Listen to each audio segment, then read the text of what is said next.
அனைவருக்கும் வணக்கம். என் லைஃப்ல இந்த மாதிரி ஒரு பெயின்ஃபுல்லான ஒரு சிச்சுவேஷனை நான் ஃபேஸ் பண்ணதே கிடையாது. மனசு முழுக்க வலி, வலி மட்டும்தான்.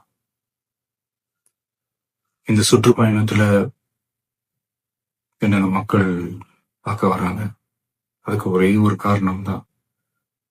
அவங்க என் மேல வச்சிருக்கிற அன்பும் பாசமும். அந்த அன்புக்கும் பாசத்துக்கும் நான் எப்பவும் கடமைப்பட்டிருக்கிறேன். அதனாலதான் இந்த சுற்றுப்பயணத்துல மற்ற எல்லா விஷயங்களையும் தாண்டி மக்களுடைய சேஃப்டி, அதுல எந்த காம்ப்ரமைஸும் பண்ணிடக்கூடாதுன்றதுக்காக தான் அது என் மனசுல ரொம்ப ஆழமா இருக்கும் இந்த எண்ணம். அதனாலதான் இந்த அரசியல் காரணங்கள் எல்லாத்தையும் தவிர்த்துட்டு ஒதுக்கி வச்சுட்டு மக்களோட சேஃப்டி மட்டும் மைண்ட்ல வச்சுக்கிட்டு அதுக்கான இடங்களை சூஸ் பண்றது, அதுக்கான இடங்களை பார்த்து பெர்மிஷன் கேட்கறது, போலீஸ் டிபார்ட்மெண்ட்ல அதை ரிக்வெஸ்ட் பண்ணி கேட்போம்.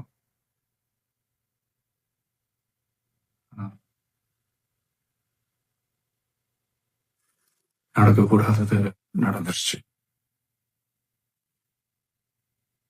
ஆனா மனுஷன் தானே. அந்த நேரத்துல அத்தனை பேர் பாதிக்கப்பட்டு இருக்கும் போது எப்படி அந்த ஊரை விட்டுட்டு என்னால கிளம்பி வர முடியும்? நான் திரும்ப அங்க போகணும்னு இருந்துச்சுன்னா அது ஒரு காரணம் காட்டி அங்க வேற சில பதட்டமான சுச்சுவேஷன்ஸ், வேற சில அசம்பாவிதங்கள் அந்த மாதிரி எதுவும் நடந்துடக்கூடாதுன்றதுக்காக தான் நாங்க அவாய்ட் பண்ணோம். இந்த நேரத்துல சொந்தங்களை இழந்து தவிக்கிற அத்தனை குடும்பங்களுக்கும் என்னுடைய ஆழ்ந்த இரங்கலை தெரிவிச்சுக்கிறேன். எனக்கு தெரியும் என்ன சொன்னாலும் இது ஈடையாகாதுன்னு எனக்கு தெரியும். ஹாஸ்பிட்டல்ல ட்ரீட் பண்ணிட்டு இருக்கிற எல்லாருமே சீக்கிரமா கியூர் ஆகி வரணும்ன்றதை இந்த நேரத்துல நான் வேண்டிக்கிறேன். கூடிய சீக்கிரமே உங்க எல்லாரையும் நான் சந்திக்கிறேன். இந்த நேரத்துல எங்களுடைய வலிகளை, எங்களுடைய நிலைமையை புரிஞ்சுக்கிட்டு எங்களுக்காக பேசின அரசியல் கட்சிகளை சார்ந்த நண்பர்கள், தலைவர்கள் அனைவருக்கும் என்னுடைய நன்றியை தெரிவிச்சுக்கிறேன்.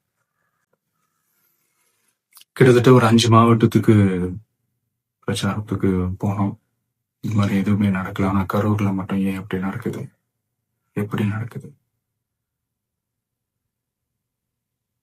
மக்களுக்கு எல்லா உண்மையும் தெரியும். மக்கள் எல்லாத்தையும் பார்த்துக்கிட்டு இருக்கிறாங்க.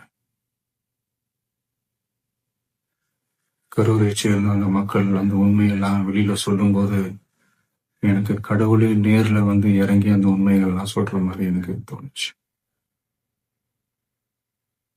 சீக்கிரமே எல்லா உண்மைகளும் வெளியில வரும்.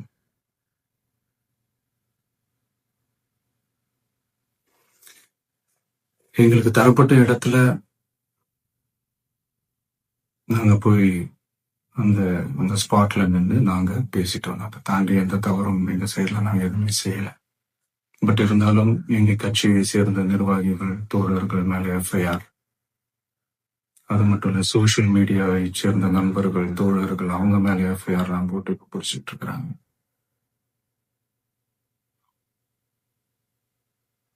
சிஎம் சார், உங்களுக்கு ஏதாவது இந்த பழி வாங்கணும் அப்படின்ற எண்ணம் ஏதாவது இருந்துச்சுன்னா என்ன வேணாலும் பண்ணுங்க. அவங்க மேல கை வைக்காது. நான் ஒண்ணு வீட்டுல இருப்பேன், இல்லை நான் ஆபீஸ்ல இருப்பேன். என்ன வேணாலும் செய்யுங்க.